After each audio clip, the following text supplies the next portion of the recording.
Au Burkina Faso, le secteur de la télévision a pendant longtemps été monopolisé par l'État.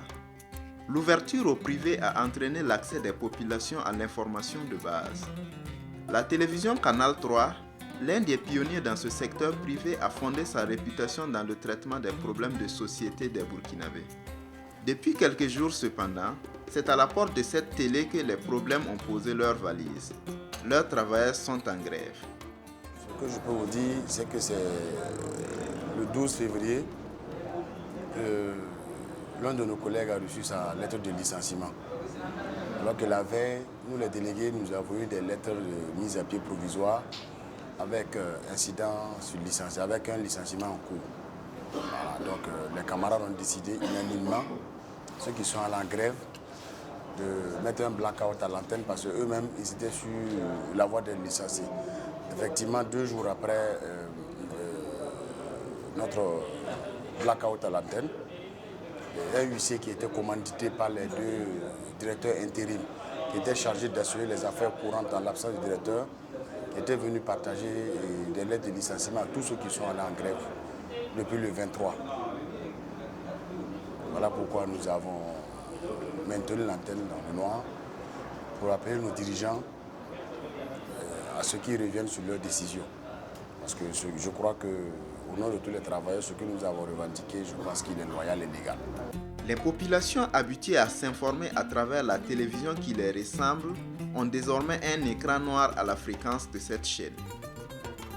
Pour les travailleurs désormais à la rue, l'explication vient du fait que les 4 non-grévistes ou 4 mousquetaires comme ils les appellent diffusaient les programmes préenregistrés. On a déposé un préavis de grève et pendant ce préavis de grève, nous on était assis, on travaillait, ces 4 mousquetaires en réalité montaient tripatouiller les machines. Donc les gens ne savaient même pas que notre grève n'avait pas encore trouvé de solution. Donc ce sont eux qu'on dit qu'ils sont les meilleurs travailleurs. Et nous on a décidé, non, on pète là 37 personnes qui sont là. Ceux qui montent travailler, aucun ne maîtrise même les machines. Ils prennent des gens extérieurs pour venir les soutenir. Nous on dit non. Et parce que ça fonctionne qu'on licencie. Et aujourd'hui, ceux qui nous licencient sont les mêmes qu'on a nommés comme intérimaires pour assurer les affaires courantes qui nous licencient. Donc on dit non, on met un blackout. Là, le peuple burkinabé va savoir, nos autorités, tout le monde saura qu'en réalité, le problème de Canal 3 est sérieux. Voilà pourquoi nous avons mis le blackout à l'antenne.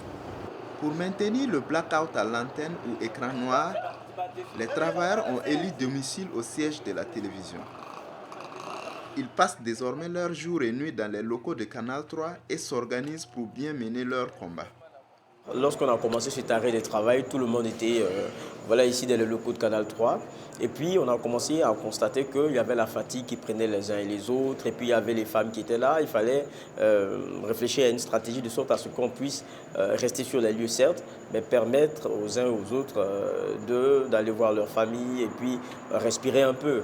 Voilà. Et comme ça on a décidé déjà que pour ce qui est des femmes, elles peuvent être là aux heures de travail, mais venues de 18h, il serait plus intéressant que ces dernières-là puissent regagner les foyers. Et puis, maintenant concernant les autres travailleurs, c'est-à-dire les hommes, on s'est dit, on n'épouse pas, hein, mais il faudrait que de façon tournante, les gens puissent rentrer chez eux et qu'il y ait un bon petit groupe, un noyau dur qui reste. Ça peut être une bonne dizaine de personnes. Et donc, on organise comme ça, mais c'est assez flexible. Et en même temps, pour pouvoir tenir, qu'est-ce qu'on fait? On a ces initiatives-là, je lui dis que là, il y a le Scrabble, il y a le thé. Voilà, on essaie de s'occuper sainement. Et puis, l'essentiel pour nous, c'est de garder ce lien-là fort qui nous caractérise depuis et rester soudés autour de ce que nous défendons comme droit. Ce que nous défendons ici, à savoir meilleures conditions de vie et de travail. Voilà. Et il y a ce lien fort-là qu'on essaie de garder.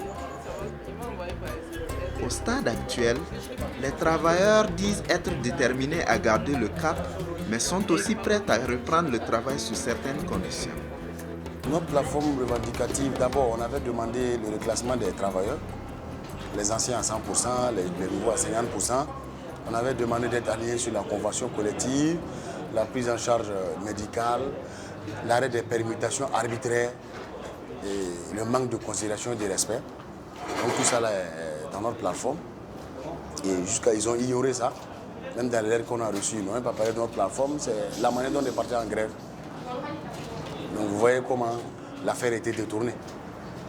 Notre détermination, comme on l'a dit, tant qu'ils ne reviennent pas sur leur processus de licenciement, annuler tout, intégrer tout le monde, nous, on ne reprendra pas le travail. Et nous, on les a dit, s'ils le font, même à l'instant T, nous, on monte, on reprend l'antenne comme si de rien n'était. Nous sommes habitués à travailler sous pression ici. Donc, s'ils lèvent seulement les procédures de licenciement, ils annulent tout, nous, on reprend le travail. Et les discussions continuent par rapport à notre plateforme et puis comment relancer la télé.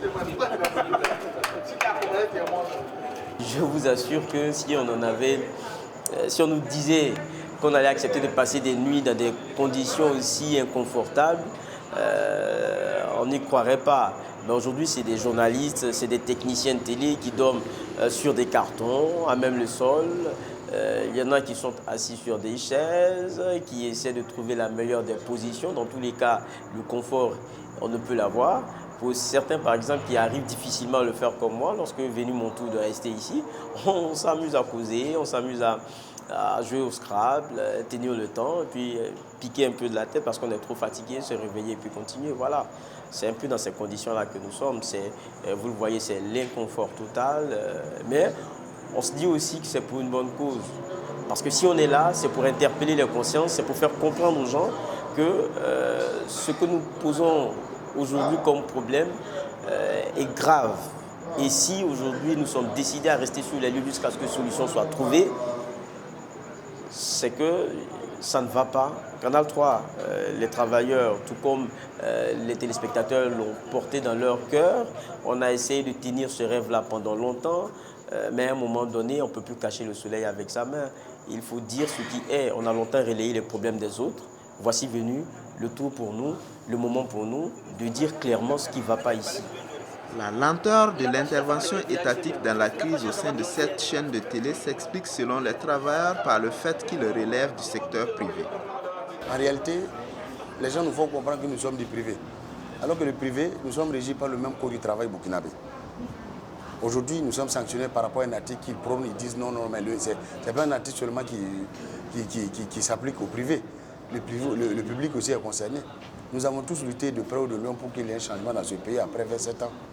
L'insurrection, là, je me dis qu'ils n'ont pas demandé si c'est le privé ou le public qui a lutté pour qu'il y ait un changement. Aujourd'hui, eux-mêmes, ils ont dit plus rien ne sera comme avant. Donc, il ne faut pas qu'ils vont fermer les yeux parce qu'aujourd'hui, 37 personnes, des mères de famille, des chefs de famille, la relève de demain. On essaie de 37 personnes, qu'est-ce que vous voulez qu'ils deviennent? Avec ça, le Burkina a un avenir, ce n'est pas possible. Il faudrait que nos autorités aussi ouvrent l'œil par rapport à ça. Qui prennent le problème du privé comme le problème du public. Et les licenciements aujourd'hui, allez-y comprendre, sur 43 membres du personnel, il y a 37 à 38 qui sont licenciés, c'est 4 là qu'est-ce qu'ils peuvent faire pour la télé. Donc c'est un licenciement qui n'a pas de sens. C'est-à-dire, c'est nous montrer que nous sommes dans l'illégalité, on va nous mater. Pour l'heure, la direction de la télévision Canal 3 ne s'est toujours pas exprimée en public sur la situation. Les grévistes ont quant à eux entrepris des démarches auprès de certains médiateurs et on pourrait croire avec eux que l'espoir est permis, même si les téléspectateurs s'attendent à beaucoup plus, la réouverture de leur chaîne. Droit Libre TV, la web télé 100% droits humains, 100% liberté d'expression.